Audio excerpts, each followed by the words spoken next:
So it is the week of the start of the Olympic Games. And the news coming out of Tokyo is not beautiful. It's not pretty. Already, lots of positive COVID tests in the Olympic Village itself, setting off a moderate level of panic. Like seriously though, what you all expected that the Olympic Games could be staged still in the middle of a global pandemic, with athletes and officials and media practitioners and other support personnel converging in a common space, even without spectators. We're looking at 20,000 people from all over the world subjected to routine daily COVID testing.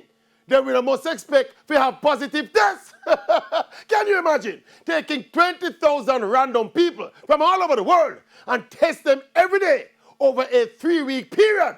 What you expect to happen?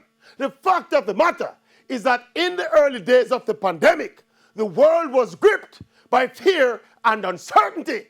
A lot of us believed the world was coming to an end. No more than a year later, we've come to realize that the people of the world, and especially the world of sports, are much more resilient than we thought. So, we're going to stop the panicking and the fretting and bring it on. Make we watch it and enjoy the Tokyo Olympic Games only on TVJ.